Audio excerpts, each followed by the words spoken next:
Hello everyone and welcome to the Atcast, a podcast for the study of modern visual culture. I'm your guardian deity, Soup. And I'm your Kantoku Renu.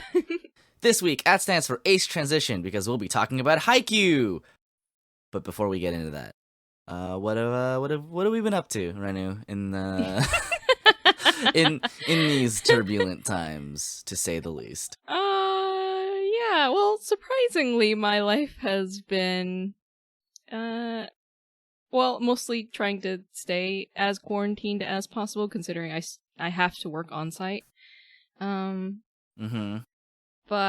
other than that, so I know I've mentioned to you about how since the whole shtick went down, we've been coming across some stray cats that we've taken in. Yeah, it seems that every time I talk to you, you have a new one. It's very weird. Right now, we're up to 4 stray cats. Holy crap, what? And 2 of them are not strays. 2 of them belong to my roommate. But so in total, we have 6 cats in this household, and it's wild. Oh my god. How do you... how? They just, they come out, and then we know they're strays, and they're starving, and so we take them home, and then they don't have microchips, and we put up posters and posts online and stuff, and no one claims them, so we just still have them. And we can't, take them to shelters because all the shelters are full from people abandoning their animals. So we just keep them. How long is it before your apartment is, considered a shelter? I don't know! Because I think you're rapidly approaching that point. I don't know where it is, but yeah. Yeah, well, thankfully, we do have potential adopters for 2 of these cats. They're a pair of brother kittens. Oh, thank God. Yeah, they'll hopefully be adopted together, and they'll be happy with new owners who are not us. Even though it's been a joy being able to, I'm sure, them and stuff like that. Yeah, they're I think around 3 or 4 months old, so they're at that prime kitten adoption age. And they're super sweet, really friendly. They're really good with their claws. They're just, they're little scamps, so they haven't quite learned the word no yet. And they climb all over me at nighttime, just trying to get me to play with them whenever they're awake and I'm asleep. But yeah, no, they're super, super sweet. And so all these strays that we've come across, they're not feral or anything, so they're actually pretty welcoming to humans. They definitely know that humans generally equal good things. So yeah, I think we've been pretty lucky that they've all been really nice, and so we've been happy to take care of them. I see. Yeah. I see. Can you imagine if people worked this way? Can you imagine if you were just out there and your parents threw you out of the house and you just wandered around until somebody was like, hey, you want to come to my place? We got food and stuff. And there's 4 other people who have been kicked out of their house. Isn't that how shelters work? People shelters? I just realized that I was kind of joking about this, but this is how queer households work. They just kind of accumulate, in my experience, so... Yeah. Fair enough. How homeless shelters work, right? Yeah. I mean, that's kind of how homeless shelters work. Homeless shelters aren't quite as... they have a lot more restrictions than you would imagine, so they're not, ideal, but yeah, in a sense. But yeah, that's wild. That is so wild. 4 stray cats? How are you even in a position where, you see stray cats? Where are they coming from? So our area, I think, I mean, we live in a city, so of course there's just a lot of strays in general. Right. But yeah, there's a larger amount in our area where it's more rural, and so there's lots of places for these guys to just kind of hang out and get set up and not necessarily have to worry about people bothering them. But as a result, people here are very lackadaisical when they come across a stray. They don't care about really helping it. They kind of treat them as a menace or a nuisance, you know? Man, that's so wild. Yeah, it's crazy. So it feels bizarre that, like, no one here cares. And so we feel like we have to, you know, like, we go out of our way to help these animals because it's just, it feels like that's common sense. But the common sense here with everyone else is, you know, don't bother with them. Wow. That's a lot. I don't know. That is quite a lot. Yeah. Yeah. But hopefully we can find all these guys good homes, and because they're really good animals. Yeah, that's just, you know, maybe it's because, like, the town that I live in is, like, very much a dog town. Like, there's just no cats, really. It's just all people walking their dogs all the time, because, I don't know, they got, like, time, energy, and money for that, I suppose. Yeah, I mean, there are a lot of stray dogs around here, too. Mm-hmm. We're working on trying to gain the trust of this one stray dog that keeps hanging around our street, but he's so very, like, leash avoidant, like anything like that, that he doesn't. He's really hard to, like, actually gain the trust of. So we've been trying to, like, feed him and stuff like that, but right, it's tough. Yeah. Yeah, I get that. Yeah, so that's mostly what we've been up to, is just working and taking care of animals. Yeah, that's pretty wild. I feel like that's, like, yeah. Yeah. What have you been up to? That's a very good question. It has been a very sort of interesting it has been like an actual month since we've recorded an episode. That's wild. Right? I would have liked to get this done earlier, but obviously I know that you still have kind of a normal-ish schedule, so we have to, you know, work based off of what you can do, not my, like, weird superhuman consumption. Yeah. Because, like, I messaged you, like, a couple weeks ago. I was like, hey, I'm done. Did. And I was like, oh no. and when I messaged you that I was done, I didn't just mean I was done with the anime. I was caught up to the manga. Did you? I was gonna say, I was about to be like, well, because you consume things so quickly. I was gonna ask if you wanted to approach the manga. But I was did. like, oh, but that's so much. Oh, I did. No, don't worry. I'm caught up. Good. I'm like good. one or I'm two so chapters glad. behind. Yeah. Because I do want to talk about the manga because I haven't read it. Okay, yeah. But I wanted, you know, for us to be able to discuss it with, you know, so people listening can know what it's like versus the anime. Yeah, so yeah, that's absolutely. Great. Yeah, absolutely.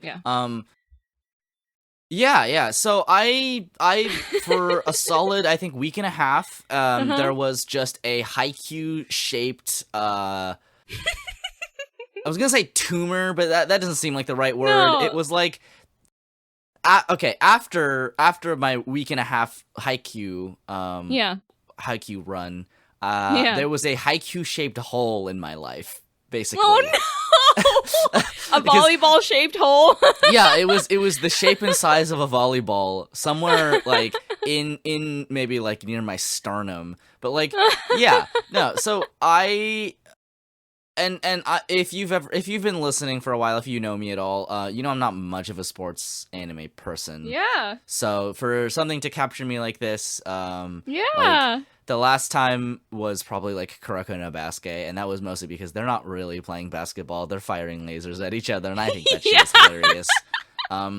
No, but yeah, Haikyuu was what I spent the sort of early weeks of this month doing.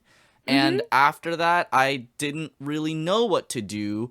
So to compensate for that, I fell into a different hole. Actually, two different ones. I fell deeper into that VTubing hole, so I watched a lot more VTubing stuff, which is just fucking wild. It's the train that just never stops. They just remember their idols.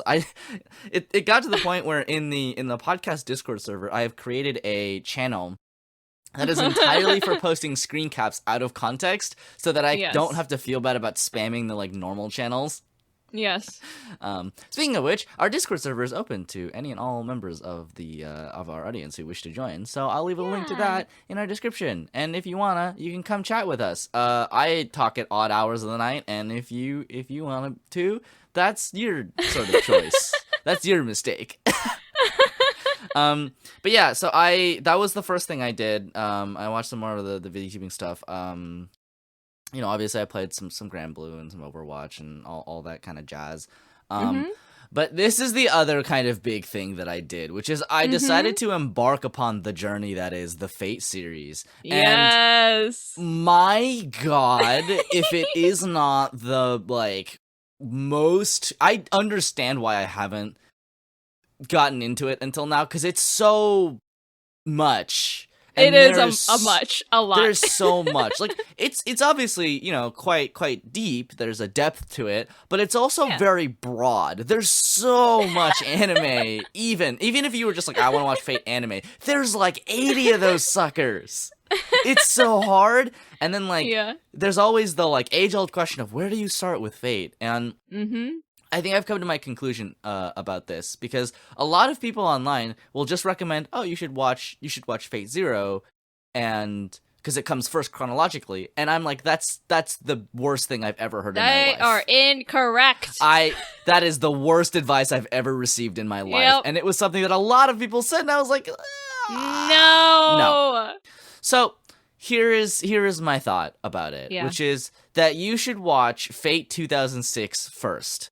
Yes. You should absolutely watch it first. And I know that this is a tough ask, right? Because Fate 2006 sucks. It's not good. It's not that interesting to watch. It's very basic. The plot is a little bit I suspect that at least some of it was lost in kind of the translation into anime, but it just feels very 2006 anime. There's nothing that special about it.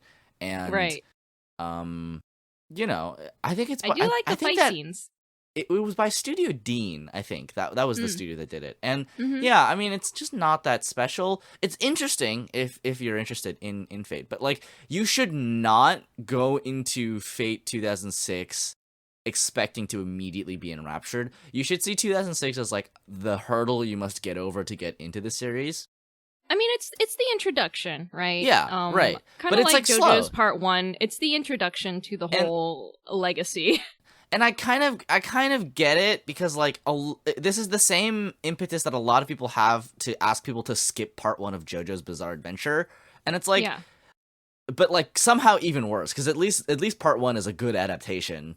Fate 2006 is pretty rough. It's pretty bland. They skimp a lot on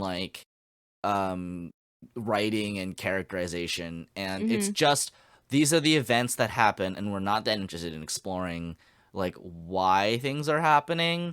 Yeah. That I suspect the visual novel does, but the visual novel is 100 fucking hours long, so you can't in good conscience ask somebody to read through it or play it, right? You should just ask them to watch 2006 anime, which might be kind of slow and boring, but is the starting point, and it's only 9-ish hours as opposed to 100. I'll take that any day, Honestly, if you're so inclined, because I know that this is not universal advice. Some people really, really can't get into something unless it immediately captures their attention. Just read what Fate 2006, read the plot synopsis and then just watch Fate that's what Zero, I was thinking. Right? Read the plot, but maybe watch some of the fight scenes, because they're all right. Are pretty good. Yeah. And then after that, watch Fate Zero. I would say that the order you should watch in is 2006, Fate Zero, Unlimited Blade Works, the series, not the movies, and then Heaven's Feel, obviously, because one, it's just the order that they came out in, and it just kind of feels right to me to watch things in the order that they came out in, and not in some weird Frankenstein chronological order. I mean, how you enjoy your media is sort of up to you. But I think it's the most interesting, and especially because Unlimited Blade Works actually does a lot of work to add scenes that aren't in the original visual novel to complement Fate Zero, because, obviously Fate Zero came out after the original visual novel. And so it's just a better experience if you watch 2006, where Fate Zero, didn't exist yet, and then you watch Fate Zero, where you kind of get recontextualized for a lot of things that happen, and then you go into Unlimited Blade Works, and not only do you not have to watch the same opening sequence again, I mean, you still do, but like it's interesting because you don't have to watch the same anime twice for like a couple episodes. UFO Table does a good job, honestly, of avoiding this problem, because they decided to show the events from a different character's perspective, and that was a very good choice, mind you. But yeah, no, UFO Table's like adaptations are spot on. Like they're some of the best like non-anime to anime adaptations I've ever seen. It's really good. Nice. But yeah, so I fell into a weird fate hole, and I completed Fate Zero, episode. and then 2006, and then Unlimited Blade Works, and now all I have to do is scrounge around and wait for the movies, of which the final one was supposed to come out at some point, but the coronavirus. Speaking of which, the Evangelion movie was supposed to come out, but the coronavirus. So don't remind. Yet again, catastrophic world events are preventing us from getting Evangelion. But so it goes, really. So it goes. I mean, we don't even need catastrophic world-shattering events to do that. We have to deal with our actual catastrophe before we get to see it animated.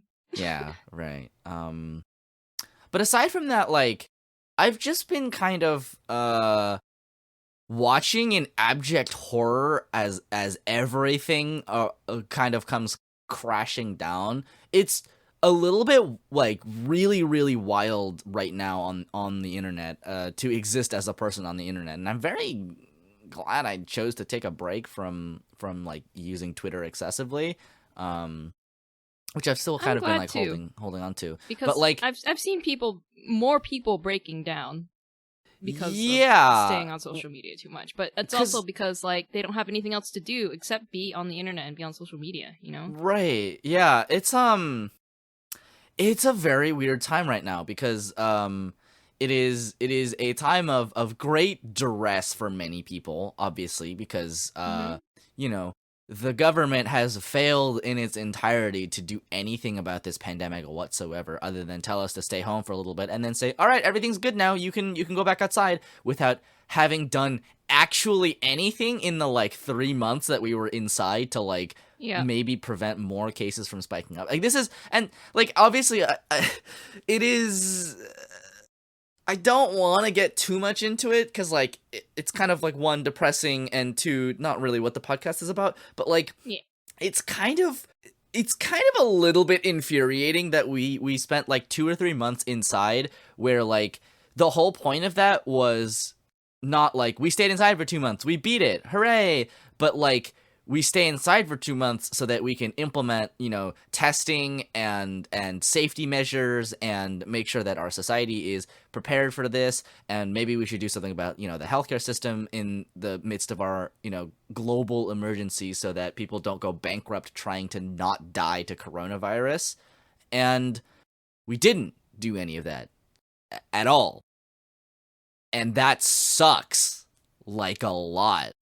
So basically, things are opening back up again, and because we didn't do anything about anything in the time, the cases are just shooting back up again, because of course they are.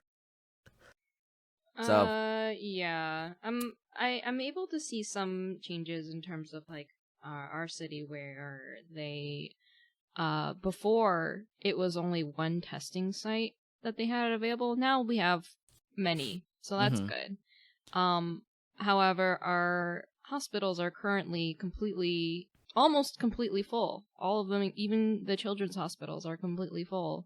Yeah. Because that's how many cases have arisen within the past 3 days. And so I've been talking with people who work in the medical center, because I just happened to be connected with people there, and they've implemented like internal policies of testing within the employees and also canceling any kind of elective procedures, and that's been able to kind of help lighten their load. But even so, they're finding positive cases within the staff.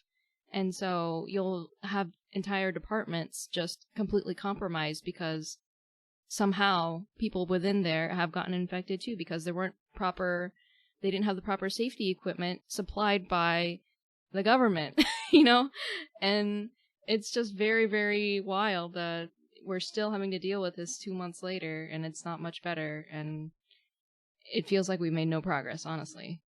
Yeah, it's very frustrating. So it's very frustrating to deal with. I feel horrible for the people who are especially afflicted by this. I feel horrible for the people within the medical community who have to deal with this and not have anyone take them seriously. Like, that's disgusting,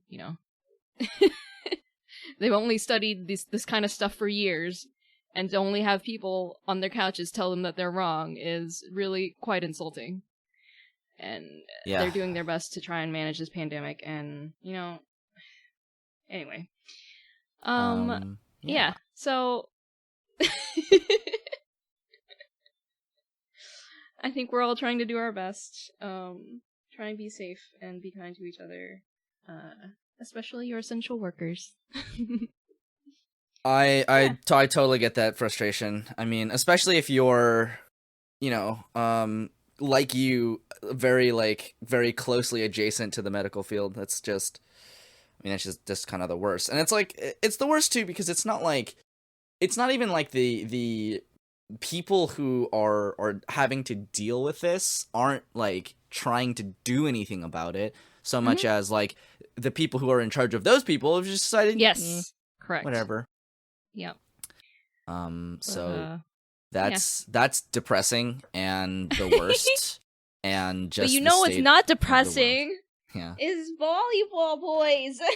Yeah, but before we get into the volleyball boys thing, though, is I did want to briefly mention the fact that this is not kind of the only thing that has been going on. It's kind of been in the background of everything, obviously, until now, because everybody's been inside. But like, there have been protests for the past month because of all the police brutality that our country does.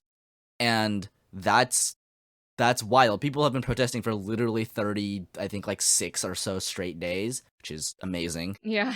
And the police have just continued to do the police. Everything I learn in the news recently just like really hammers home how bad, in a way, we're in. Our economy is collapsing. The sort of most vulnerable residents of our society are dying. We're not doing anything about the big fascist police state we've created, because it turns out the people in power really like that. And kind of on a smaller scale, like I don't mean to be just such a downer, right? But like, a lot of really serious stuff has been going on. Games and games media and games adjacent media has been having their kind of like Me Too moment, where a lot of people are getting outed for being people who abuse their power, right? To either like sexually harass or assault women. And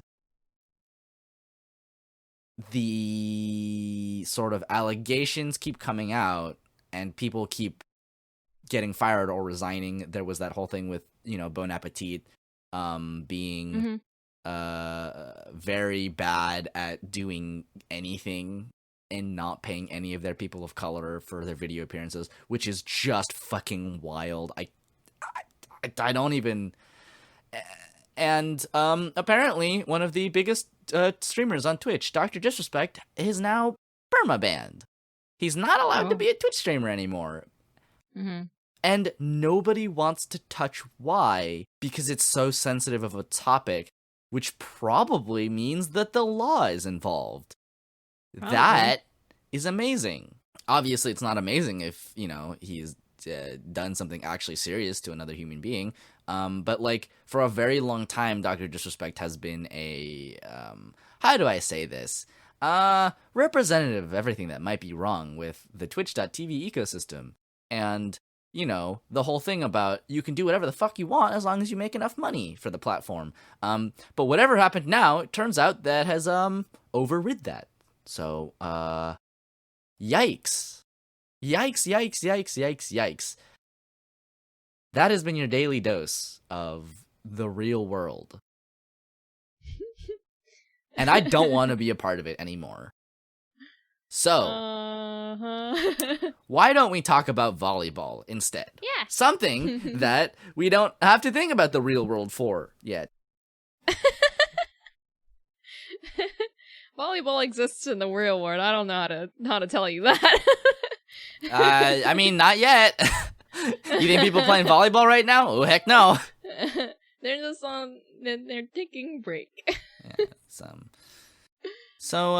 why don't you tell us what Haikyuu is? Me. Okay. Well, Haikyuu was originally a volleyball manga authored by mangaka Haruichi Furudate that follows the journey of Hinata Shoyo, a middle school boy who catches the sight of a short volleyball player on television who's known as the Little Giant. And so, inspired by this, he desperately tries throughout middle school to start a boys' volleyball club with his friendsies who are not in volleyball. But they only manage to just barely get enough members to play in their local junior high tournament. But they've managed to get into a tournament where other junior high kids are playing. They get crushed by a team that's led by a guy who's known as a genius setter, or the king of the court, Kageyama Tobio.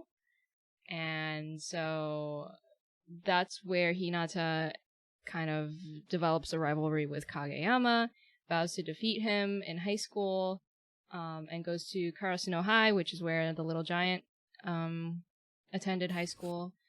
And that's where he ends up running into Kageyama, and they find out that they have to work together on a team to play volleyball together. And unfortunately, since after the Little Giant, I guess, left or graduated school, Karasuno's reputation had started on a downturn because they haven't won any kind of significant games since then, and so now they're dubbed the Flightless Crows. So, yep. Yeah. So the anime adaptation of Haikyuu started in April of 2014 and was produced by Production IG and directed by Susumu Mitsunaka until the latest season, which is season 4, where they shifted the director to Masako Sato. The anime is currently on hiatus because of global pandemic, and the rest of season 4 is slated to be released in mid-July. So, yeah, why don't we get into it? Why don't we start talking about Haikyuu? Let's start with the characters, our sort of favorite place to start. So there are a butt ton of characters in the series there are so many, and what really impresses me about Haikyuu is how each one of them is like so unique and likable in like very distinct ways. Like even when characters have like similar wavelengths, like Hinata and Bokuto, like they're so different in other ways that like you're like, oh yeah. I do like that they kind of have those types of dynamics. Like even the dynamics between Karasuno and Nekoma, where you have all these characters who are parallel to each other. Yeah. There's enough different there that you're like, oh, I like seeing them interact. This is fun. Yeah. I think that's probably one of the best like kind of parallel running themes in the show, in the series rather, where like Nekoma and Karasuno are so vastly different as teams, and they have like, you know, players you can sort of compare as like, you know, parallels. But overall, like, yeah, I don't know. That kind of growth is interesting to me. We can talk about that later, as much as we like. Who do you think is the best boy, Renu? Of all the Haikyuu boys, who do you think is the best boy? Okay. So since the first time that I watched this anime until now, throughout the second watch, my best boy has always been Nishinoya. Okay. I get a yes. I completely understand. This He seems a very always makes me pick. happy whenever I see him on screen. I agree. I love Nishinoya. My personal best boy is perhaps unsurprisingly Kozume Kenma. Yeah. Like what can I say but for a character that like is there just because is pretty okay at the thing that he's supposed to be doing, but would rather really just be somewhere else playing video games. Like I feel that. I too have social anxiety. Well, I love that he's friends with Hinata too. It's so precious. Yes, yeah. Their dynamic is really great. Yeah.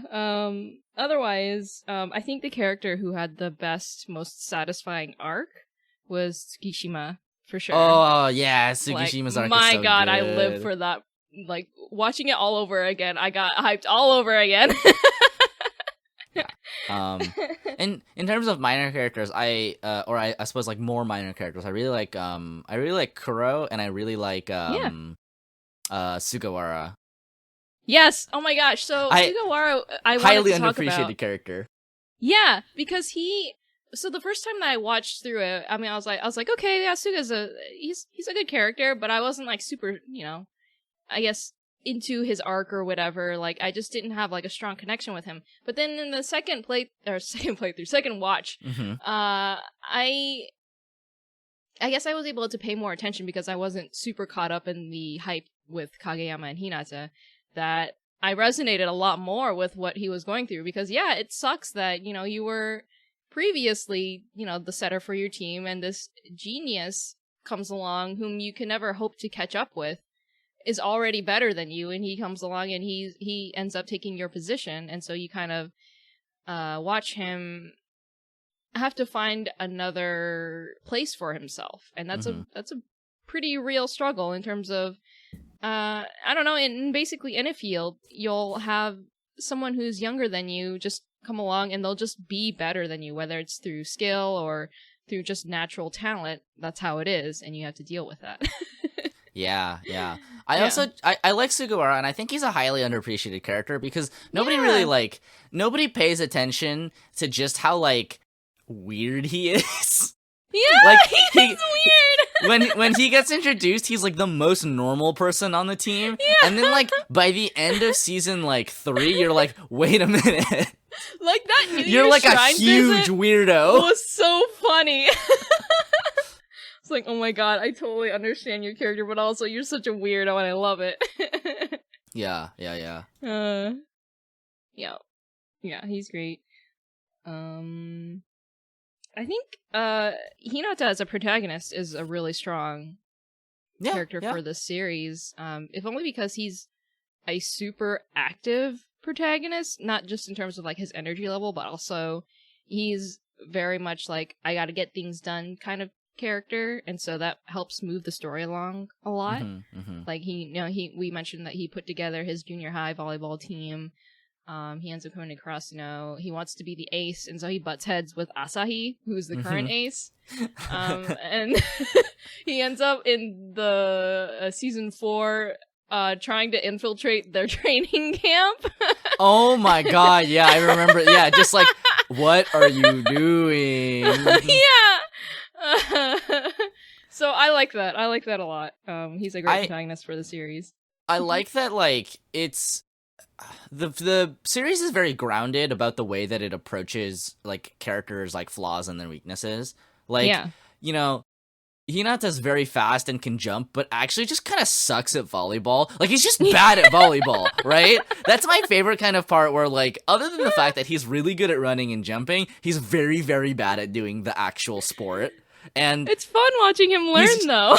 Yeah, it's great to watch him learn because you're like, oh, this is great. Like, you get to watch somebody who clearly has a very like good natural talent, but might be held back by his height, learn how to be better. And that whole kind of arc where he sneaks into the training camp and just like is the ball boy is a really, really great turning point for his character and for the series. Like, where he realizes like, oh, like I'm actually like I can just look at what people are doing with my like good eyes, and it will help me be good at volleyball. And it still doesn't like translate into he's instantly like way better, but it means that he's thinking about like how he plays and how that kind of affects everything. And I think that's very, very good and a really good direction to take his character in. Because otherwise, like, otherwise you have because the thing about Karasuno, right, is it's a very interesting team and the kind of team that you would like to be the protagonists of your sports anime. In a sense, because they're so active, right? You mentioned this about Hinata, but Karasuno is basically a team that has like zero defense for a very long time, other than Nishinoya, right? Nishinoya is like 80% of the team's defense, but it's a very offensively focused team, which means you get a lot of very interesting stuff because what you're watching is the offense of the team trying to outpace the fact that they're just kind of getting dunked on by the other team's offense. And that's a very interesting dynamic to watch. And it's even more interesting when you juxtapose it with Nekoma, who is the exact opposite playstyle. So I think it's really great that every team has this kind of like style that they play, and it's like reflected in how kind of the points like rack up and how the rallies go. Like I really liked how Aodate is just like big wall. We're good at blocking. Big wall. Yes. And that Jozenji is just like, we're just fucking around. We're just playing basketball, man. Like we're just here for a good time. But like, and Seijo. It's also like really great because you get to watch each team have their own playstyle, but then you get to see what that kind of evolves into. Like you're not just following the progress of Karasuno, but you're watching the progress of all the teams because they're all constantly getting better, right? And I think that's pretty great. I think that's pretty cool to watch. I mean, really, I'm just describing the concept of sports anime at this point. But, you know, I don't watch a lot of sports anime, so it's good. I will say this about Haikyuu and its characters, which is it's very, very good at getting you into the moment where someone is an antagonist but isn't necessarily unlikable, right? Even if you're like, why you gotta be that way? Like, when you first meet Tsukishima, and he's just, like, kind of a jerk, and he's, like, very apathetic about the game, and you're like, it's just opposed with Hinata, who cares, like way too much about the game. And, you're like, Tsukishima, why you gotta be such a downer? And then you get to learn about, like, his kind of personal, faults and his sort of, issues, and how he's like, I'm, like, naturally pretty good at the game, but, like, this game basically ruined my brother, and yet he still kind of plays it, and that's why his character arc is so compelling. Because like the moment you meet him, he basically comes across as like terrible and smug and I mean, he had that slow burn arc, and that was just there might be nothing better than when you have a character that's like kind of insufferable, but then they're insufferable on your side. You know, like watching him get like really smug with the enemy team is just it's so funny. It's so good. You're like, hey, that's my boy out there. He gets such a rise out of their opponents hating him. And like you get that with the other teams as well. Less so with Nekoma, because Nekoma has always kind of been the like friendly rivalry. Like we're here for a good game. But like Aoba Josai specifically, when you meet Oikawa, you're just kind of like, oh, he's like smarmy. I just like slimy. I don't like him. But then you learn like, oh, I see. Like he's basically just like a normal ass person, and he's dealing with the fact that like he's dealing with the fact that he might be very good at the game and very good at playing with his team, but there there's always a bigger fish, and there's always somebody who's going to be better than him because he kind of started from like just a lower point than anybody else. And it's honestly very compelling when you get to see, and even when you get that like heartbreaking shot where like Carson is like losing, where Oikawa is just like, not this time. Mhm. Like you have that entire montage that happens where it's like you get his like backstory, and he's just like, you know, you might be a better setter than me, but you're not gonna win this time. You're just like, oh. I mean, it's so interesting because him and Suga basically have to go through similar emotions of the fact that Kageyama's coming along and gonna replace them, essentially. Right. But Oikawa, I feel like, he's obviously set at a higher point because he's the star setter. Like, he's potentially the best setter that, you know, in the whole district or whatever. He gets the award and everything. Right. But they do both go through the fact that there is this genius boy that just comes along and he's gonna take over everything that they've ever worked for, and they have to work even harder to make up for the fact that this guy has such natural talent. Yeah. I mean, that's always kind of like one of the central conflicts in sports anime that I tend to find, which is that there's always somebody who is like just more talented than you are. And the question is, like, is that a gap that's ever bridgeable, right? Where if you just start from a lower point than another person, is it possible for you to put in enough effort to catch up to that person if they're also putting in a comparable amount of effort? Right, exactly.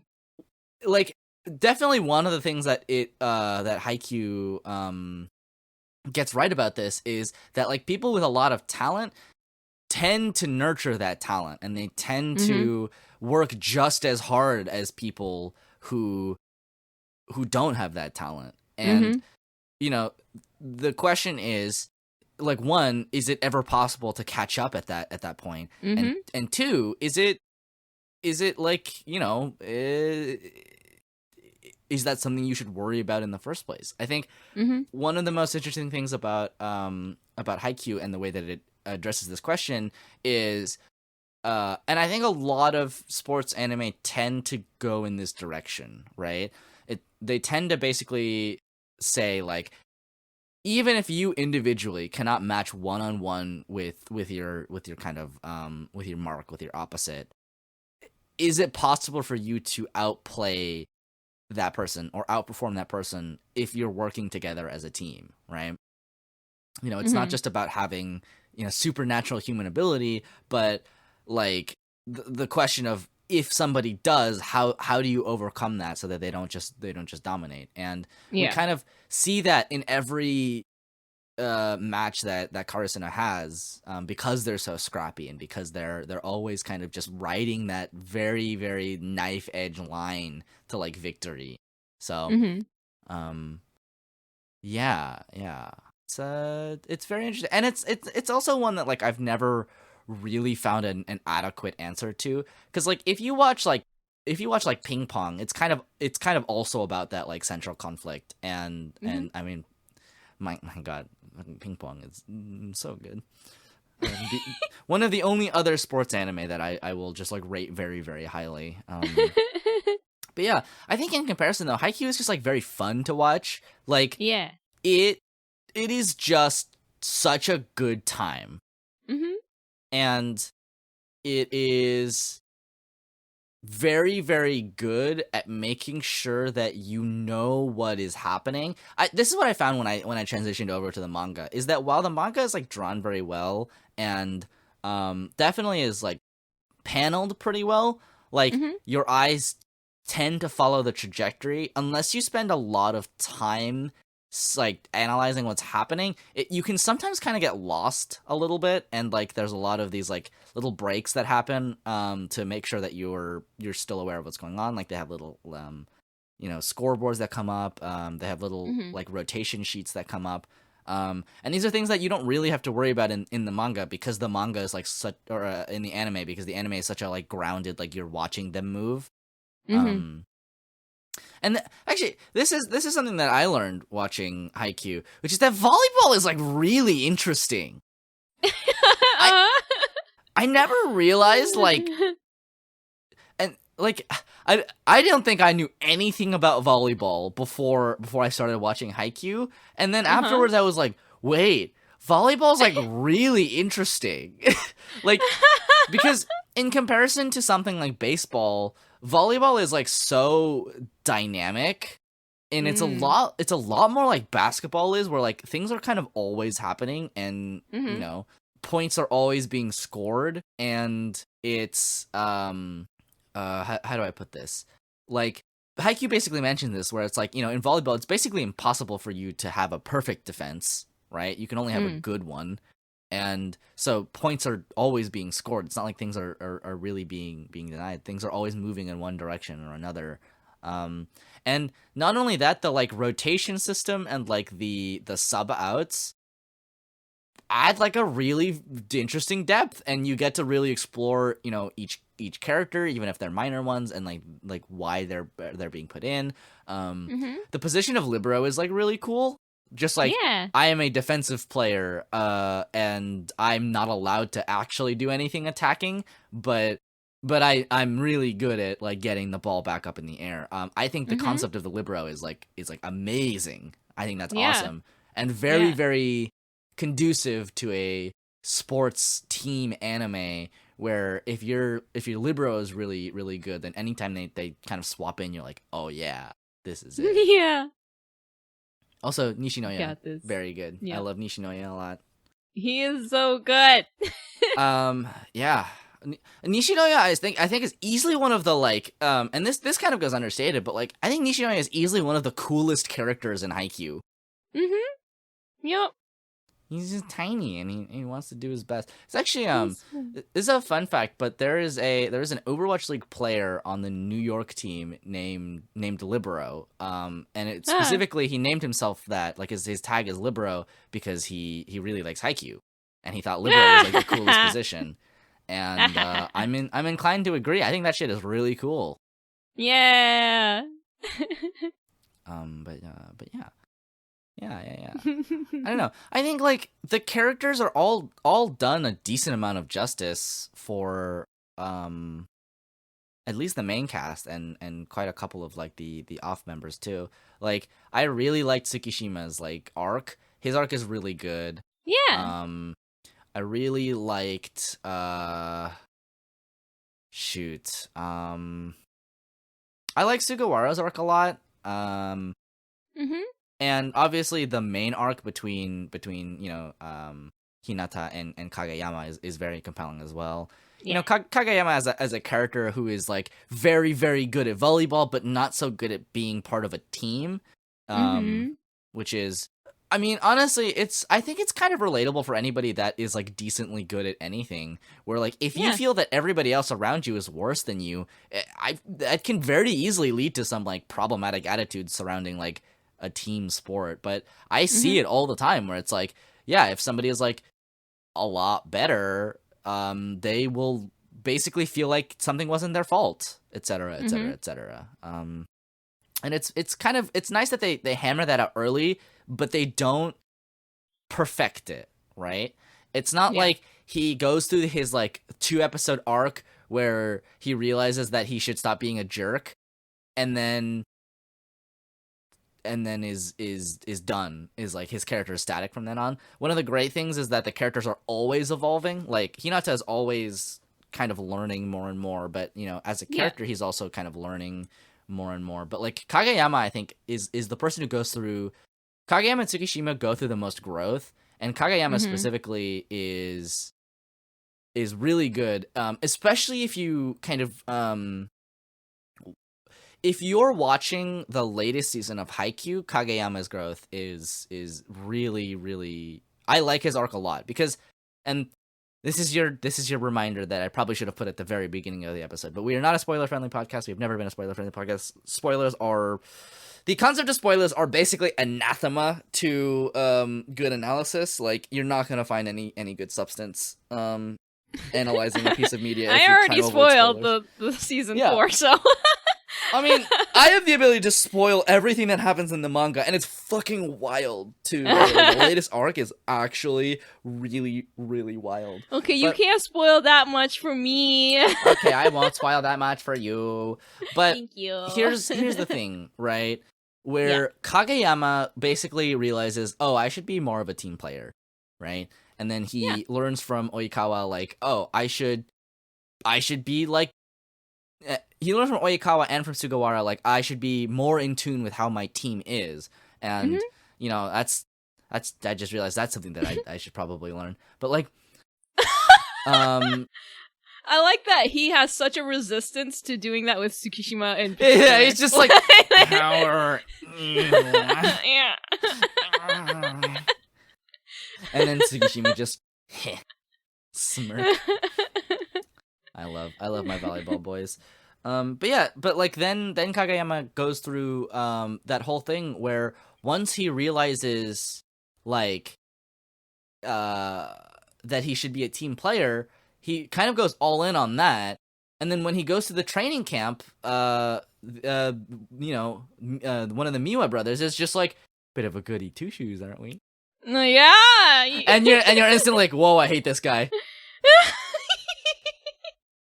But then Kageyama goes through an entire arc of like learning what it means to not be like that and to make, because like this is, and I think this is very interesting where like Kageyama was basically because he's so good at setting, he's perfectly capable of making sets that are very easy for the spikers to hit, but complement and like shore up their weaknesses. Like it essentially encourages bad habits, right?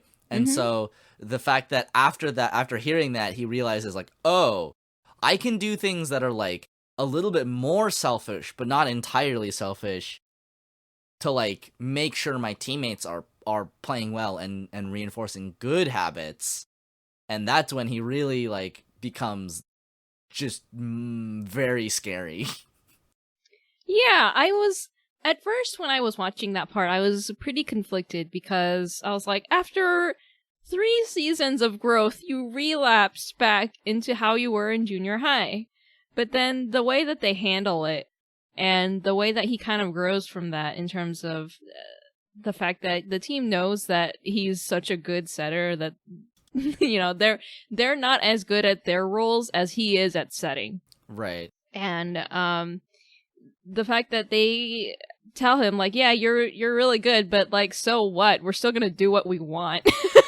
Right. Yeah. Well, and yeah. No, keep going. No, he I think the fact that he kind of learns a bit more about how to handle his team in that way, that they'll take whatever advice that he has that they want to take, but anything that they don't want to listen to, they're just not going to listen to him. And so he's not going to be able to be like the complete like king of the court as it is, but he will be able to help them improve because he is able to see that from where he is on the court. So I did like the kind of nuanced solution, I guess, to all that. Yeah. Well, I like it because it shows that growth is not like a linear thing either. Yeah. Right? Like it's very possible for someone to learn something and then overcorrect for it, or learn something and like maybe not internalize it properly, etc. Right, etc. exactly. Yeah. And it does kind of have to do with like this philosophy that Haikyuu has, where it's kind of okay to take a break, right? Things don't always have to be moving forward all the time. You can meander. You can even regress a little bit if you like, you know, need that to go to, you know, grow further, right? Like Kageyama learning that, you know, he's basically being too nice to his team with his sets is a moment where he regresses back to middle school, but it's so that he can grow to a further point beyond where he was before. Right, exactly. That's what I ended up coming away from it, is that they're ultimately moving even further than they were before, versus like rehashing an old arc for the sake of drama. That's what I was very wary about. That's what I was thought it was going to be too, but I was like, very pleasantly surprised that it wasn't. Exactly. Yeah. It was handled very, very well. Yes. Yes. Speaking of Kageyama, I like that Haikyuu is very committed to making its huge cast of characters, even the like really minor ones, have their like own quirks. More specifically, I like that Kageyama just has a thing where he can't decide what to pick from a vending machine, so he just presses both buttons and just like whatever one comes out. Right, they have such really good small character moments throughout the entire series, which is so great because you just have fun watching these characters interact with each other. I also like that Kageyama sucks at school. He's only good at volleyball. I know, because you wouldn't expect it because he's so studious at volleyball. Yeah, like I love it because the characters have these little quirks. This is something that I think is like a very it's a much more common thing with I find with Japanese manga, where because they have these like out of sort of context panels that tell you about characters and their little details. Japanese like manga is like very invested in telling you very little like inconsequential details about a character, right? Mm-hmm. It's like, oh, this is their blood type, this is their height, this is their like zodiac sign or whatever. And like it shows you their like likes and dislikes. But I really like those because it builds character in a way that isn't necessarily for the sake of character growth, but just to have little quirks about your characters. Like that is what makes characters feel distinct and vibrant and unique. Like people are weird and they have weird little quirks. Some people can't decide what to get from vending machines. Like it's a thing, And I like that Haikyuu is very, very committed to putting in these things about their characters that don't have anything to do with the story or their own character arcs, but just like this is just like a weird little thing that this person does, right? Yeah. So it's in that kind of way, the little granular details of Haikyuu are very good. And yeah, I mean, you just get more invested in characters when you learn they have like these weird little things that they do. Okay, let's talk about the music a little bit because it's very good. It's so good. Oh my god, the music for Haikyuu sounds like it belongs in a different anime. Like, not to say that it doesn't fit, but like if you took Haikyuu music out of context and you like played it for somebody, you'd be like, oh man, what kind of like awesome fight scene is happening now? And you're just like, it's volleyball, right? Like there's that one really iconic track with the like very heavy like violin noises, and it just like does the like and you're like, this is the hype music. I'm getting hype.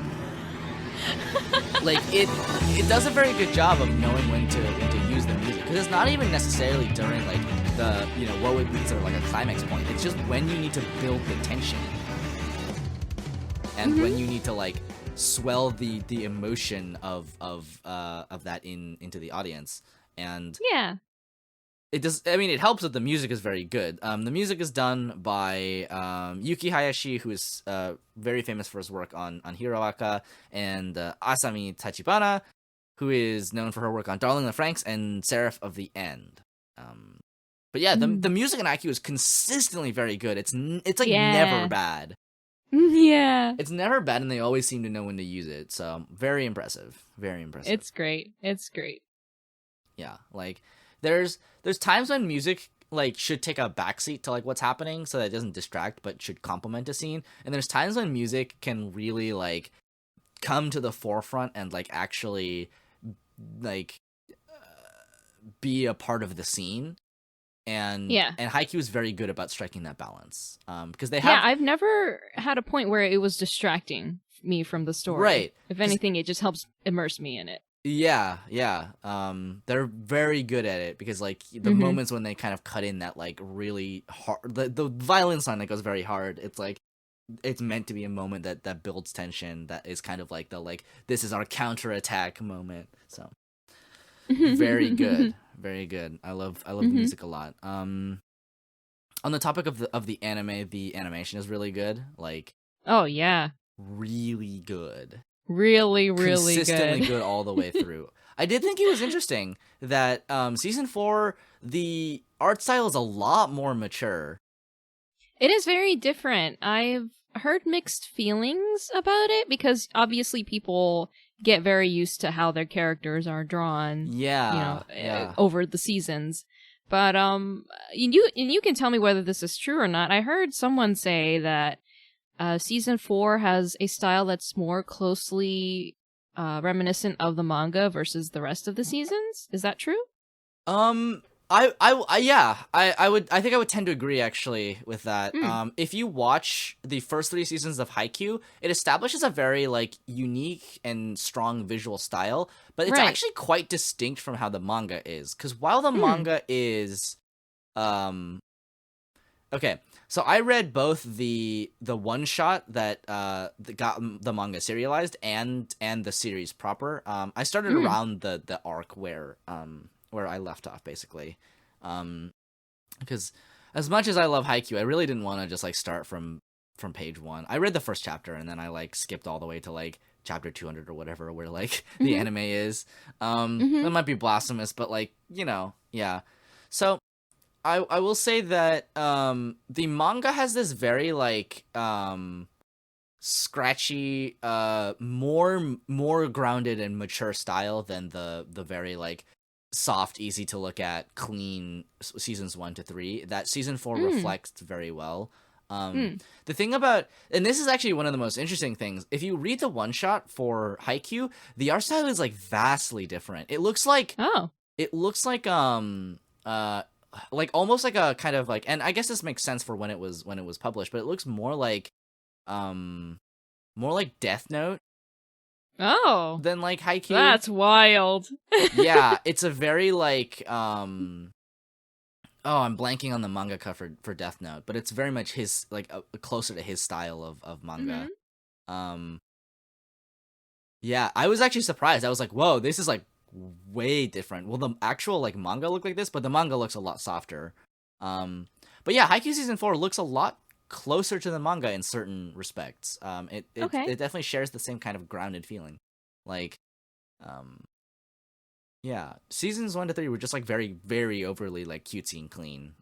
Which isn't to say I don't appreciate that style. I think it's very, very easy on the eyes. I like it a lot. But yeah, I think that got developed as like, it became the kind of signature Haikyuu style in people's eyes until if they didn't read the manga. More iconic than the manga. Yeah, for sure. Right, exactly.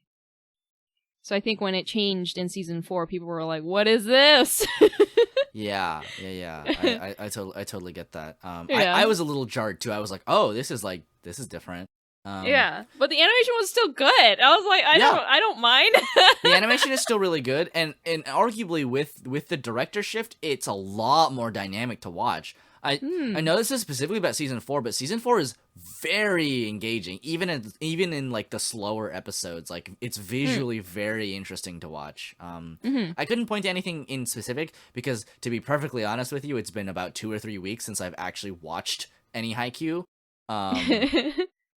But yeah, overall, I was very impressed with the direction in season 4 and the OVA where Nekoma plays the other team, the snaky team. Oh yeah. Yeah. I would love a spin-off manga about Nekoma. Like, I love Nekoma. Yeah.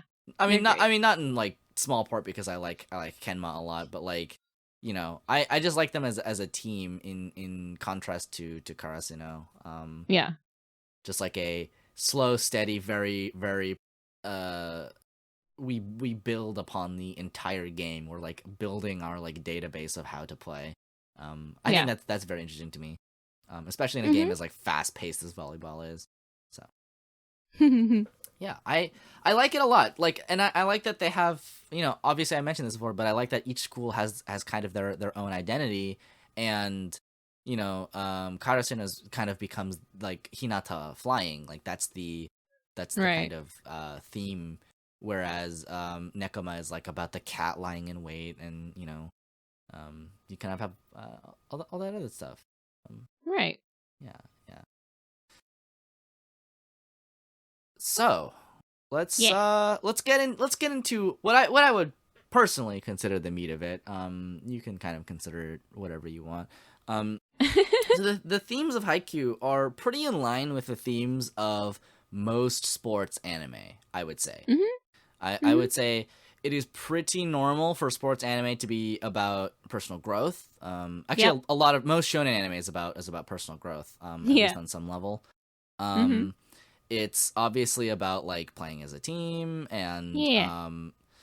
doing things wholeheartedly and earnestly without regret. I think that's one of the kind of central conflicts about Tsukishima's arc is about if I get invested in this game that Mhm. ultimately doesn't do anything for me. I'm not gonna be a Mhm. volleyball player. I'm, I'm gonna graduate high school and like go to college, Yeah. and I probably won't play volleyball there. So what is the point of me getting invested here? Right. Compared to Hinata's like I take everything like one game at a time, and I just love volleyball to the point of I'm on the court all the time, and then every Right. character in between those two, right? Yep. Mhm. I really like that. I think that's one of the most interesting things about sports anime central conflicts to me is the idea that if you get invested in something, you can potentially be hurt by it, even if it might, bring you fulfillment. And that's kind of a risk that some people are willing to take and some people aren't willing to take. And it's just of particular interest to me. I think because I've been having similar thoughts about how people play tank characters in MMOs, where it seems to me a lot that it's less about like what the particular mechanics are and like what people like about those mechanics and the kind of person that is drawn to playing tank. Do you know what I mean? Mhm. Like there is a certain kind of person I find that likes to generally play tank, and it's usually someone pretty comfortable with one taking criticism, but two, very comfortable with letting themselves be the reason that someone loses, right? Like I find that in MMOs or in games where tanks play a prominent role, one of the central kind of things that happens is when you're the tank, you dictate so much of what happens by how you play. Mhm. You essentially leave yourself vulnerable to responsibility, to blame, right? Yeah. Like in a game like Final Fantasy 14, if your tank doesn't know the dungeon you're doing, your chances are a lot lower than they would be otherwise. It's kind of up to the tank to know, when triggers and damage and etc. comes. They're responsible for a lot more. So when you lose, Mhm. you can pretty easily point to like, oh, it's the tank's fault, right? And a lot of Mhm. people aren't, I think understandably so, aren't willing to take that criticism and they aren't willing to take that responsibility upon themselves. I know that I don't want to.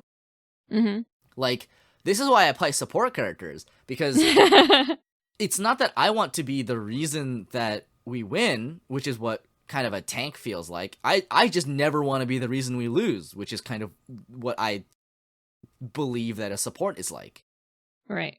So, yeah, I think that's always really interesting to me. And like you kind of can't blame anybody for being like I just like don't really want to be that invested. But at the same time, when you have a character like Tsukishima that turns around and is like has that moment where it's like, "Oh, I'm like really into volleyball now," right? Like they talk about that at the training camp where they're like, there's just like there's always a moment where you realize like, "Oh, I really like volleyball." And when you see Tsukishima have that moment, you're like, "Oh my god. My boys are growing up." Like it legitimately is one of the most satisfying Yeah. like pivotal points for a character in the entire series. Like Mhm. having read the manga, like Yeah. the entire series, you're like, "Oh, Tsukishima," right? When and I think in a lot of ways it's because we as Americans grow up in a society where sincerity and earnestness are not seen as valuable. They are not valued kind of traits. Uh, we kind of have grown up in a society where like being sarcastic and being snarky and not being true or earnest Mhm. or honest or sincere, like those things are seen as weaknesses, and Right. you're not meant to show those to other people. And the Right. fact that we've kind of come around in the other direction in recent years is nice because it feels like a lot more than we have previously. We've sort of allowed ourselves to embrace things that are sincere and genuine and maybe even a little naive. And so when you see a character like Tsukishima who's like disillusioned and, you know, grumpy and like is only really there just because, learn to really love and invest himself in something, you feel that secondhand in yourself. You're like, oh, that's my heart being warmed right now.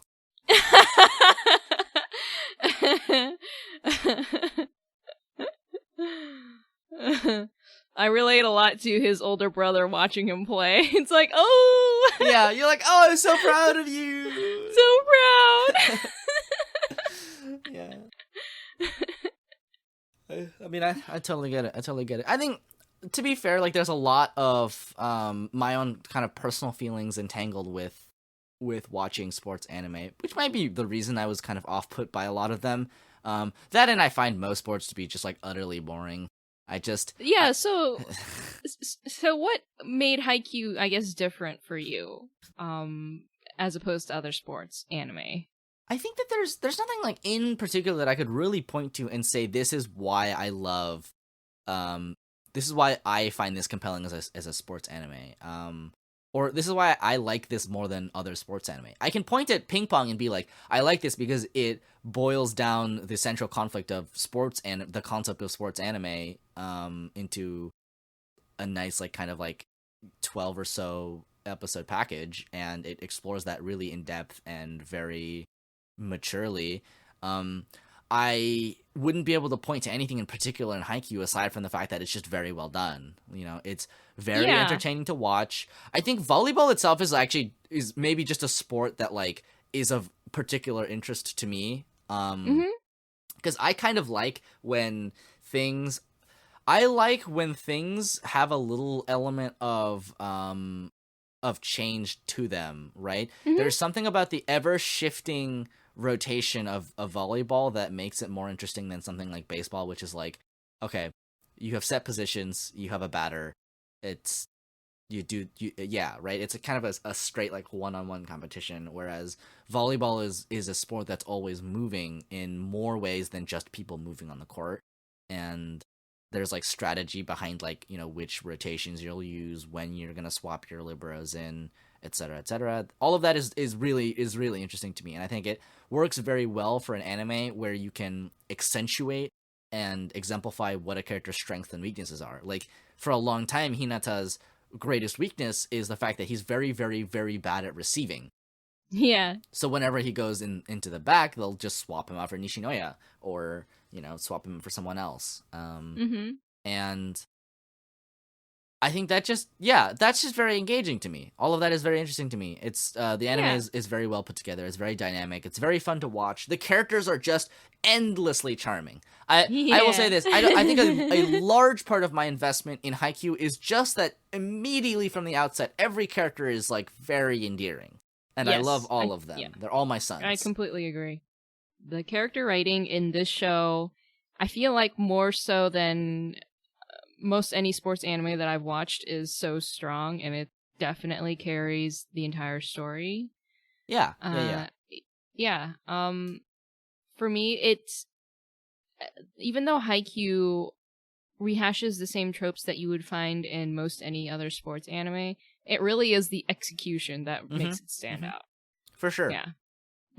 I like one of the things I really like, and this is one of my favorite things in any anime, but I like when someone's personality is indicative of how they do something, or is opposite of expectation, right? So you have, you know, Hinata, who is tiny but is very fast and can jump pretty much on par with most people, no matter how tall they are, and that fits very much with his, like, you know, bouncy, bubbly, energetic personality. And you have Tsukishima, who's like, you know, very laid back and doesn't take things like maybe as seriously, and his greatest weakness is that he just doesn't have the stamina. Like, he doesn't have the stamina on par with anybody else. Like, he's probably, you know, he becomes the best blocker on the team. You know, a lot of his other specs go up. including the fact that he can spike very high because he's the tallest one on the team, but he just doesn't have the stamina to do it over and over again. Like, Yeah. I like that each character has strengths and weaknesses that are like in line with how their personalities are. It's a very nice like shortcut way of doing it.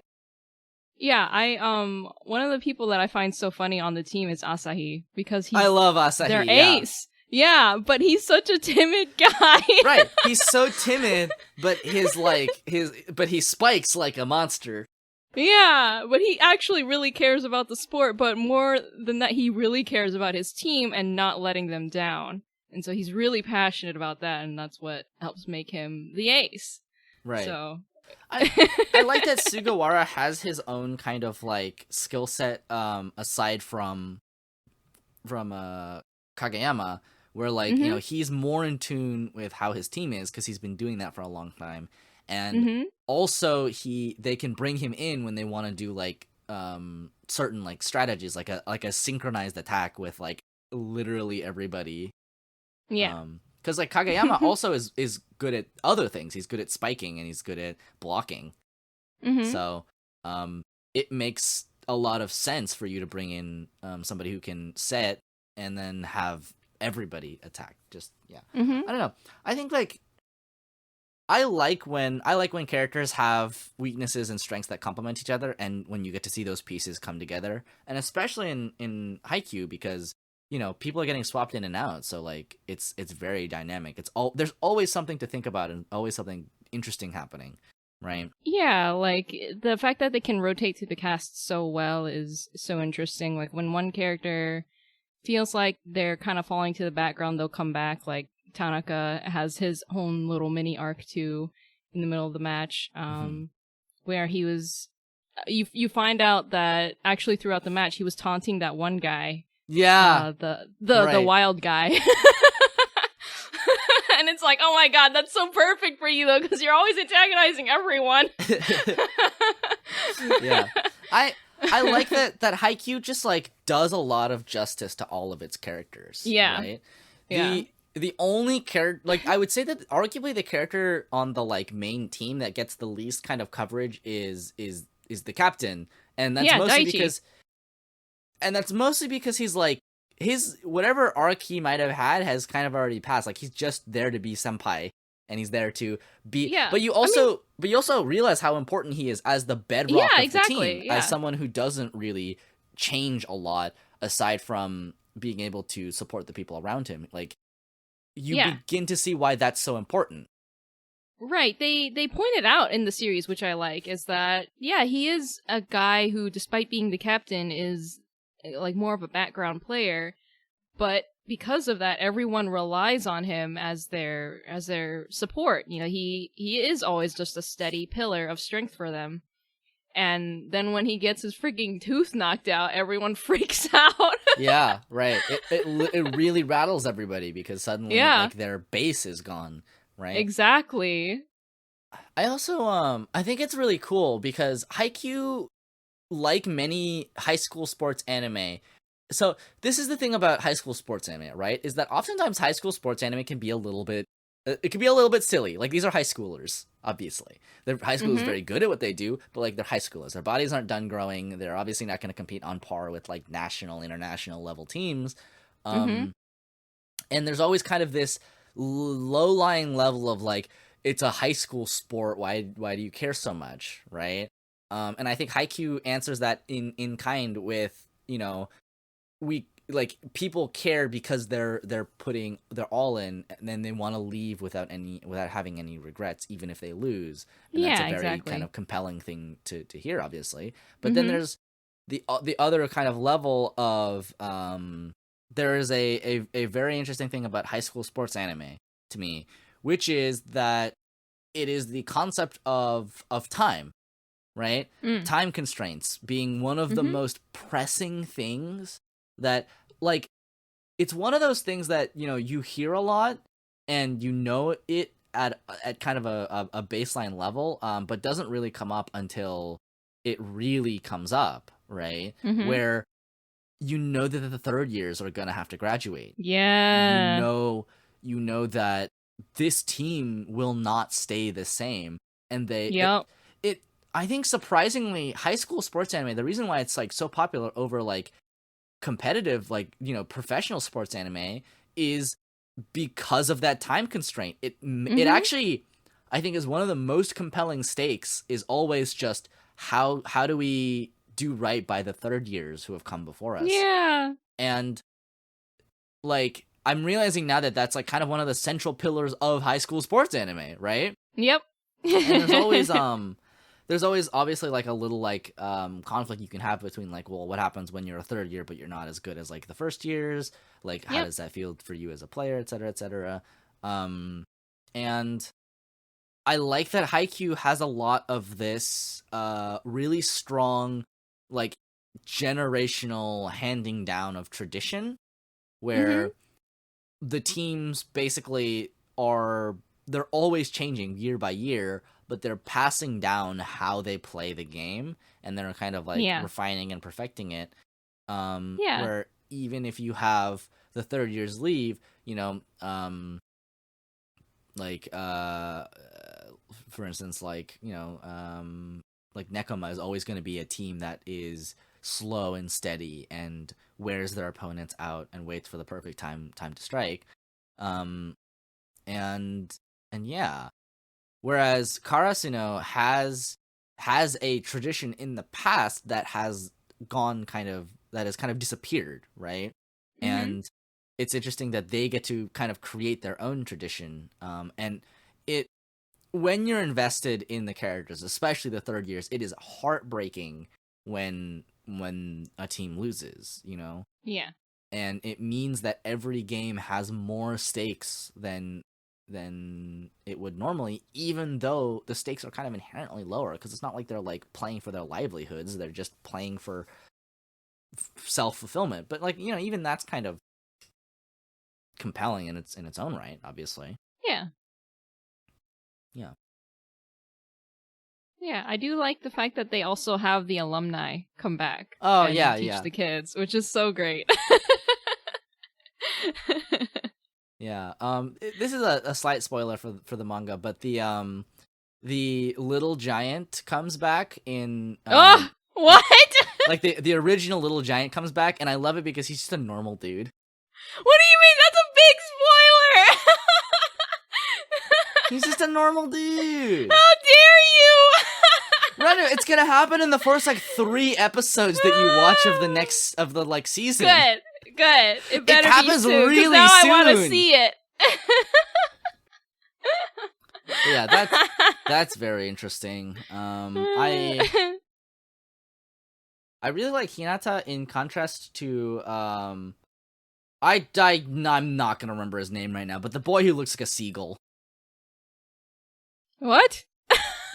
The boy who looks like a seagull. He's at Kageyama's training camp, and he's like the other really tiny volleyball player. Oh, yeah. Wait, he looks like a seagull? You mean the guy with the weird eyes, right? Yeah, the weird eye guy. It's because his school is Kamomedai, and Kamome means seagull. Okay. So they make a lot of seagull analogies, obviously, because, seagulls, crows, ha ha ha. Haikyuu loves its puns, and I think that's hilarious. But yeah, like, shoot, what is his name? Oh my god, I don't remember it. It's like on the tip of my tongue. Whatever.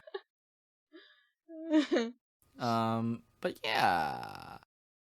So, let's see. Is there anything else we can talk about in regards to like thematics? Korai Hoshiumi. Oh. Is his name. Yeah, that makes sense. That sounds about right. I don't know why. I thought it was like really similar to Ushijima, but it's not. No.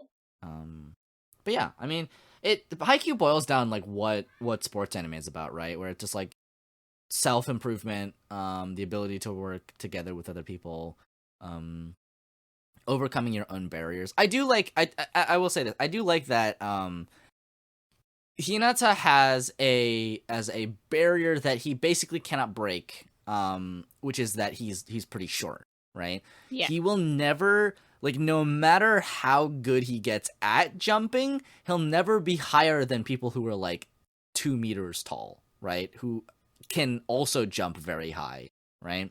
But he has other things he can leverage, and one of the most interesting things to me is that these kind of advantages or disadvantages can be circumvented if you complement them with another person. Like it's Kageyama's ability to set that is the key factor in Hinata being able to play effectively, and both of it, but it also kind of locks them into a routine that they have to break again and again and again to overcome stronger and stronger opponents. And that's like, hey, that's Shonen 101.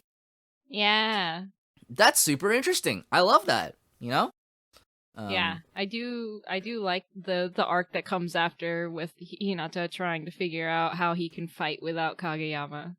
Yeah, it's during the training camp stuff, and that's it's great. Also like I won't spoil too much of what happens, but it's this is a theme that does get somewhat expanded in the latest arc, and there's kind of some stuff about it. It's the Haikyuu manga is coming to an end, Renu. It's like coming to an end. I thought I'm not gonna be ready. Yeah, it's like rapidly approaching the end. Like obviously, Yeah. I won't talk too much about it because I know that you haven't read it, and I would rather let you kind of read it at your own pace. I won't spoil everything that happens. But I will say that I think that the end of this arc in the anime is one of the more interesting choices that the series makes. I think like the transition between this arc and the next arc is very, very interesting for a lot of reasons, kind of related to what I've been talking about throughout the entirety of this episode, really. Yeah. I've kind of expressed my thoughts about the manga really in relation to the anime. It's kind of different. There's a different sort of vibe to it, where it's still Haikyuu, obviously, and it's still like, you know, you got your lovable, adorable characters kind of like goofing at each other between really serious matches. But yeah, it's somewhat less readable, but I think that's just a medium thing. I think it's very, very difficult to make any sport readable.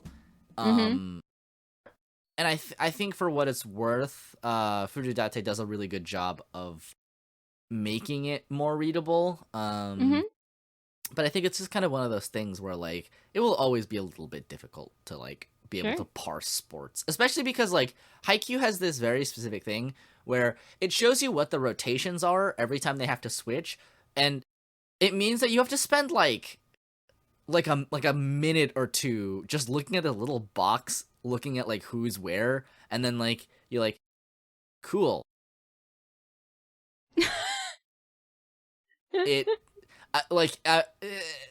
It's not something you necessarily have to pay attention to, and I know that because you don't really pay attention to it when it's in the anime because it kind of does it for you, but it can potentially break the flow of how you're reading, because I like to read things very, very fast. That's just how I am as a person.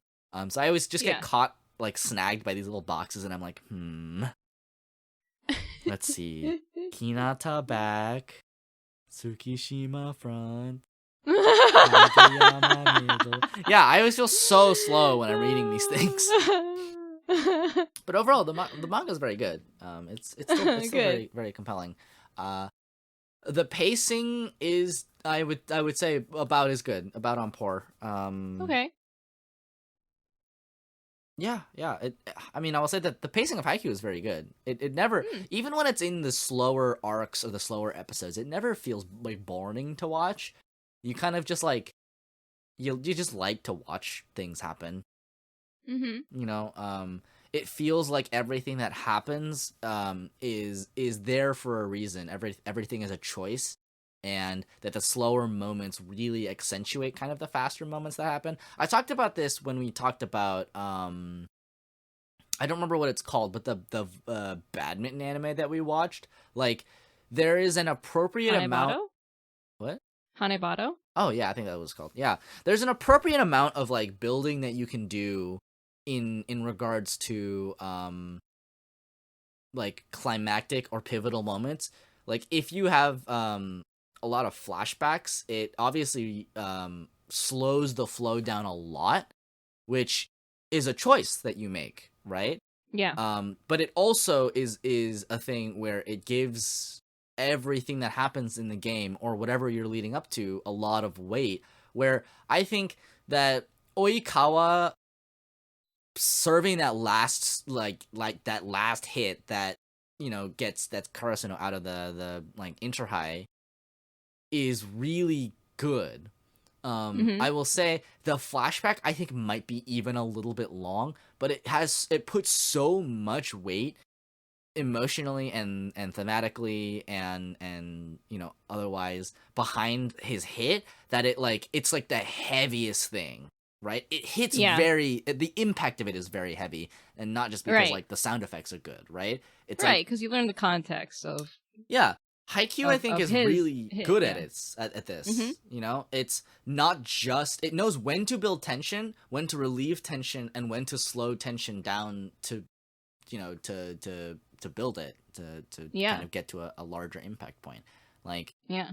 I will say Haikyuu is a little heavy on flashbacks even at times, but I remember one moment, it was during the Seijo versus Karasuno match. They were talking about, or they were showing Kiyotani's backstory, and they literally had a flashback in a flashback, and I was like, Yeah. oh my god. like Haikyuu loves flashbacks. It's like, why did you flashback while he was in the flashback? Yeah. But I yeah. understood why. I mean, and of course we got the relevant information that we needed out of it, and yeah, we understood his character afterwards. But it was just so funny. I was like, oh my god, we're flashbacking in his flashback. No, yeah, I completely, I totally get that. Haikyuu is very liberal with its flashbacks. Yeah. It is, for the purpose of building those moments. Yeah, exactly. Like it was complete. Like I didn't mind it at all. It was just so funny. It's one of those things where it is a decision that they made, and you will like it or you will be put off by it, and that's just kind of personally up to you, and how you like to watch things. Like I think in contrast, something like Kuroko no Basuke is so fast, and like there's never really any tension relief. It just happens. It just keeps happening. Yeah. Haikyuu is very good at having an irregular but interesting rhythm to it, where points will either rack up very fast, or like each set will be, or each point will be like agonizingly slow, because it reflects like where the teams are at, kind of in their mental state and in their emotional state, where like each point feels like you're clawing up a cliff. And if the points are coming like very slowly in the actual pacing of the show, it reflects that, I think I might have some thoughts about how Haikyuu in its first episode, it's basically the first episode, the entire thing is lead up. It's just prologue. But I think it sets the tone and the stage for the rest of the series. Like I think it's honestly pretty fine that they spent a lot of time building up Hinata's, kind of personal background, so that you can focus on a lot of other stuff later. And we get front loaded with a lot of Hinata's like backstory, but if you notice, it doesn't really come up that often later, right? It's front loaded so that we don't have to manage it later. And exactly, yep. Honestly, I think that's fine, right? Because like at that point, Hinata is like doing what Hinata does, but like we're on Kageyama's character arc at that point. So like, we need the flashback time for Kageyama and Tsukishima. There's an allotted amount of appropriate flashback time. Yeah, so. But I do want to say before we wrap up that I also really like the managers. I love the managers. You got your sensei who's doing his best but doesn't know anything about volleyball. You got your third year and your first year managers who are very cute, and I love their interactions with each other and the team. Yeah. Like I love that I can never remember how her name goes because my brain always says the wrong vowels. It's like is it Yachi Ya? Huh? No, her name's just Yachi. Yachi? Mhm. Hitoka Yachi. That's why I'm so confused. It's because it's Hitoka. But yeah, I love Yachi. I love that she's just like I just think it's neat to be interested in stuff. And I like that she's I like that she spends an inordinate amount of time just being like this third year is so pretty. She's so pretty. I know. She's so pretty and cool. Funny. I think that's so funny. It's like it's a trope that I've seen in a lot of sports anime where you have like, you know, the beautiful third year female manager and then she recruits like a cute, super cute first year manager who may or may not have a crush on the protagonist, and it felt like they were starting to go down that route with Yachi, right? Because she gets recruited by Shimizu, and then she's really fascinated with Hinata, and I was like, oh god, here we go. But then they delve into like how like the little I don't know, I guess like the tiny little quirks to Yachi's personality, and then also her little arc. Her little arc, yeah. And I was like, oh my god, I love her. And then it was fine. And that's not really something that you get a whole lot of from other sports anime when they do this kind of thing. So I was like, again, it's like Haikyuu will take these popular sports tropes and they'll just kind of execute it so well that you're like, okay, this is fine. I like this. I like the fact that the managers do seem to have their kind of own purpose where because the I like team that they have their own arcs. Yeah, like they have their own arcs. Like Kyoko kind of fills the same role as Daichi, but even then you get some of her backstory, and it's like you're like, oh no. Go, Where Shimizu, go. I adore Kyoko's character arc because it's about, you know, it's very complementary to the rest of the characters, where the rest of the characters are very, you know, actively like, you know, I'm trying to do my best, I'm trying to, you know, break my own limits, etc. And for Kyoko it's kind of the opposite, where like she hit a situation, a barrier that she like can't cross because she got injured, right? And she kind of chooses to do managing the volleyball team on a whim and becomes very invested in its success and cares a lot about being the manager for the team and how the team does. And she passes that on to Yachi, and I like that the role of the manager itself has this kind of like generational arc to it, and I love that the characters get expanded upon, because like I adore all of the side characters in Haikyuu. I love Kyoko, I love Yachi, I love Tanaka's sister. Yes, oh my god, she's so great. she might be one of my favorite like side characters in the entire series. Like she's just so great. She just shows up with a taiko drum like, "All right, let's go." Ba ba ba ba ba ba. Yeah. So yeah, I don't know. I think it's just like Haikyuu takes very good care of its characters. Yes. Which is not necessarily something that a lot of sports anime does. Like you have the kind of incidental characters that have like, you know, maybe vague romantic interest in the players. Like you have like Daichi's like childhood friend, and you have like Tanaka's childhood friend.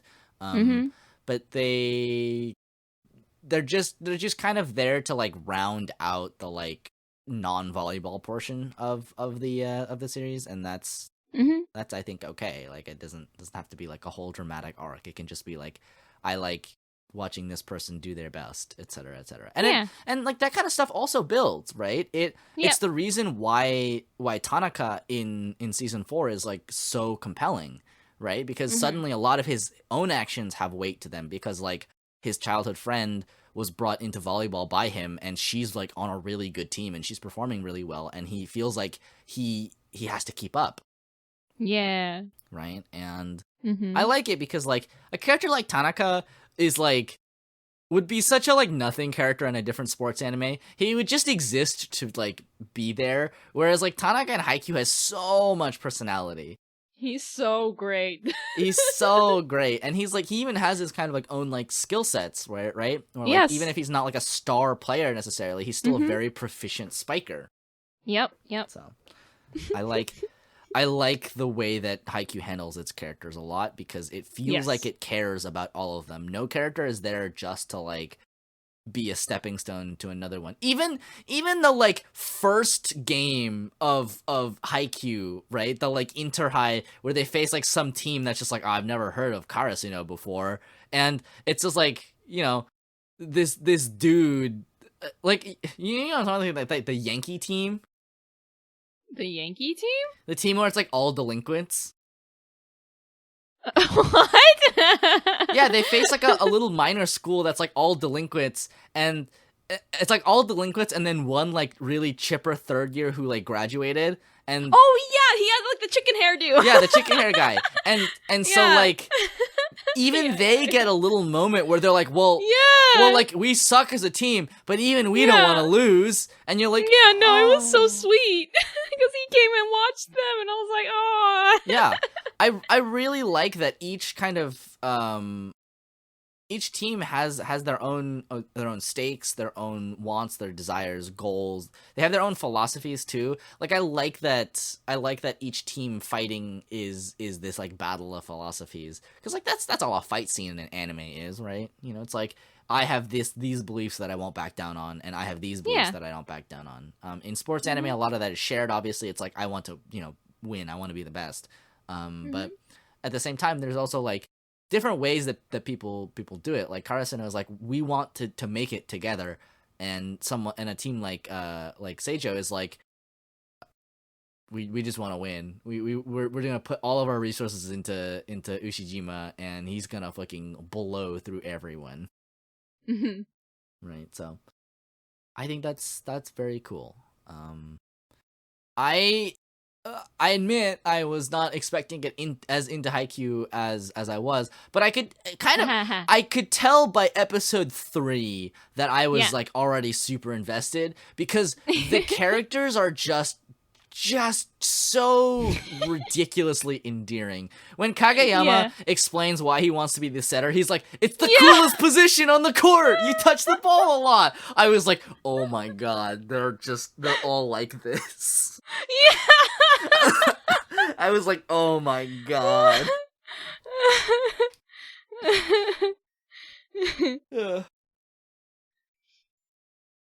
Yep. And now you too can be a parent of the internet's children. Yeah. I was surprised at how invested I was. I was surprised at how invested I was, even in characters that weren't part of the main cast, because normally that doesn't really happen. Yeah. So, Haikyuu, very, very good sports. Good at sports. Good at story. I really wish I could talk about the manga, like of what happens in the manga, because I have so many thoughts about it. But maybe if Renu ever catches up to the manga, we'll do like a little like bonus episode about it. Oh, that'd be nice. Yeah. Because there's so much interesting stuff that happens after this season. Yeah. All right. Is there anything else you wanted to talk about? I think that's it. If we didn't mention your favorite character, I apologize. There's a lot to go through. There are a lot of characters, and they're all pretty good. They're pretty great. You know. Yeah. Just know that there's a pretty good chance we don't dislike them. We didn't mention Yamaguchi. I love Yamaguchi. I love Yamaguchi too. Yamaguchi's very relatable. Oh, sweet boy. Just like, oh no, they want me to be the pinch hitter. That's like I extra know. anxiety. I know. I feel so bad for him. But then he gets comes off and he's into just his like, own. I love it because the feeling of when they lose is never like, ah no, this is the worst. It's always just, how do I get better? It's kind of that immediate roll into like how do I improve? So Yeah, I appreciate that a lot. because You're like, you know, you're like, oh, I don't want to see Hina to be devastated, and he's just like, how do I play better? And you're like, oh, okay. But yeah. So that is I think that's it. That's it. I think so. Why don't we get to wrapping up here real quick? Ooh. Okay. All right. Well, thank you for listening to us talk about Haikyuu for an amount of time. I actually don't know how long it's been. My computer has this is actually before we continue. My computer has had kind of a weird thing lately where it has been to put it lightly, dying. I had a blue screen pretty recently, and my kind of my performance on my computer was pretty messed up after that.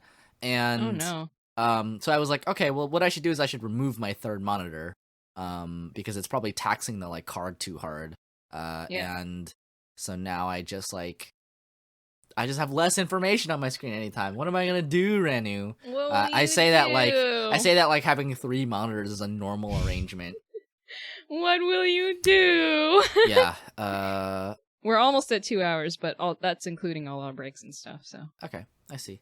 Yeah. I'll say this, that like my computer might very well be reaching the end of its lifespan, and I'll have to rapidly look for ways to fund a new one, which is, how do I say this? Not very exciting, right? That's so fun. Isn't that the most fun? Like the prospect of a new computer, cool, great. The prospect of having money to buy a new computer, that's a rough one.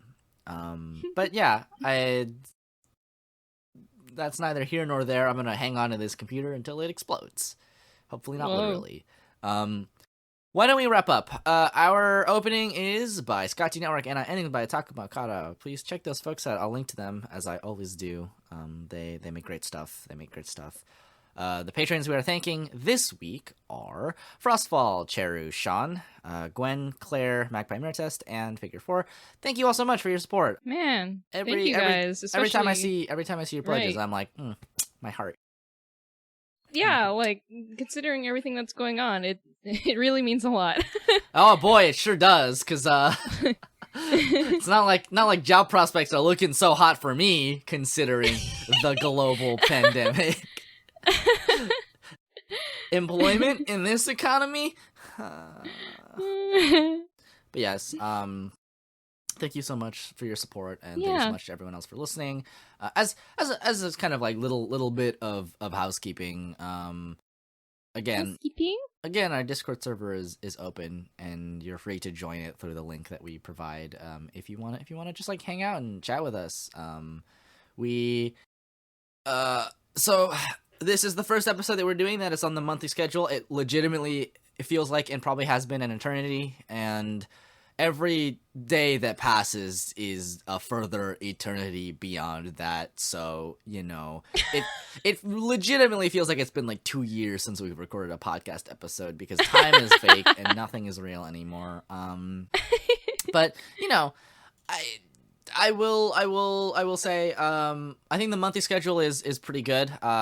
It's gonna stabilize from now on. I'm going to be in Oregon for the next 2 weeks from the episode date, basically. So, we might get a trailer watch up for the new season, but I don't suspect that we're gonna have a recorded episode for the end of the spring season. We might, though.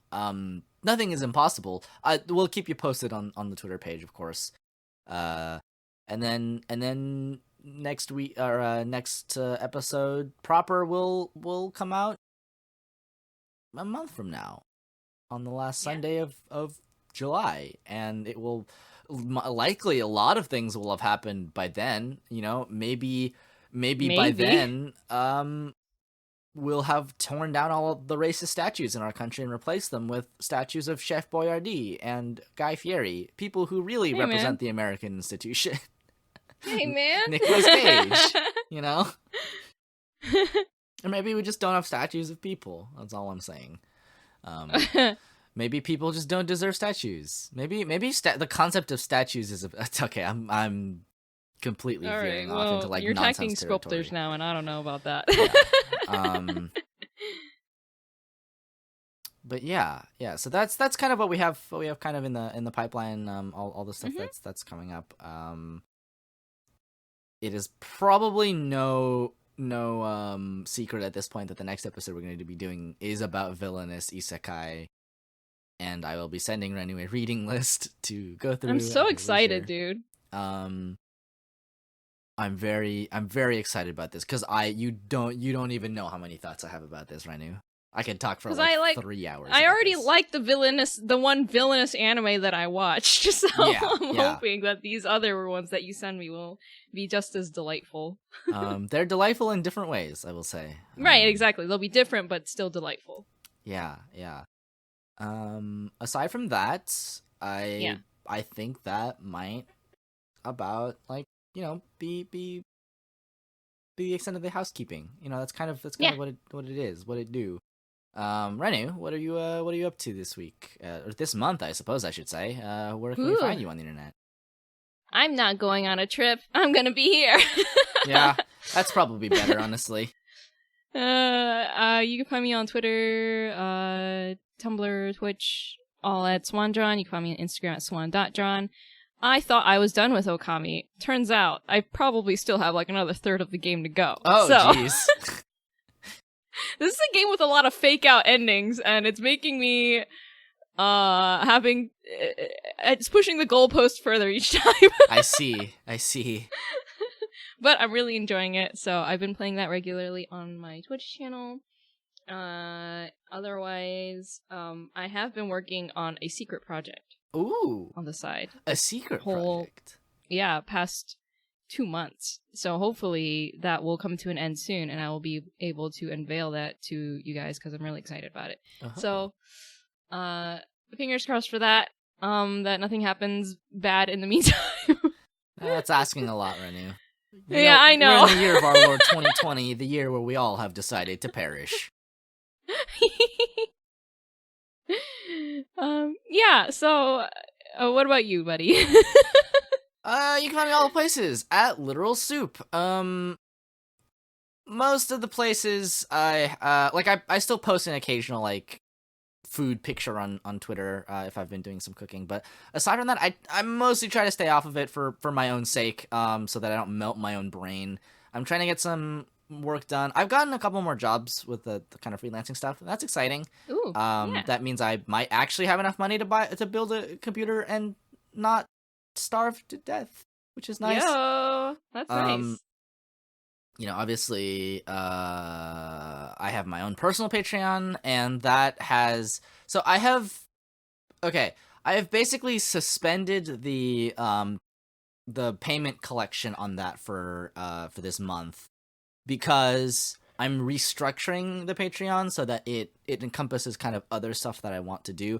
And, you know, it's not really like I can go out and eat ramen a lot when we're all inside, or if going outside to eat ramen means I will like catch a virus and be very sick. That doesn't seem like a very good value proposition for me or you. So, the Patreon's going through some restructuring. I know I'm like super behind on it. I'm desperately trying to get enough of my brain together to like do the other work that I have. But I swear I'm still working on that stuff. And I swear that eventually my website will be updated once more. I don't know.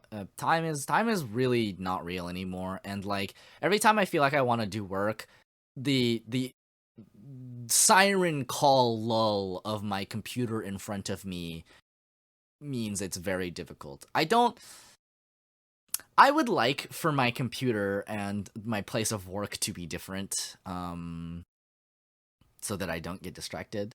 I know that's asking a lot. But yeah, we'll see. I'm still chugging along. I'm still here. I'm still alive. Still making the podcast happen. All that good stuff. And that's all for you, the listeners. Woo woo. Yeah. I hope that this monthly schedule is not too long without hearing our voices. We do other stuff. So People could use less of our voices. If you wanted more of us, no. yeah, I don't know why, but maybe. You can always find us, doing our various things in the Discord server and all that. Honestly, if you join the Discord server, I'm begging you, because then you'll get to look at me just scream about VTubing at 4 a.m. Oh my god, no one needs that, alright? Yeah, that's why I haven't been getting as much work done. I don't know. It might just be, I don't know. Things are tough right now. Like, stay safe, y'all. I really hope you're all taking care of each other and yourselves, because it's a rough time out there, what with the global pandemic and all of the people coming forward with their stories of industry abuse and all the police brutality that's happening. So it's pretty fucking scary out there, Take care of each other, believe survivors, Black Lives Matter. Farewell and good night. We will see you next time. See you next time. Patch, patch, patch, patch, patch.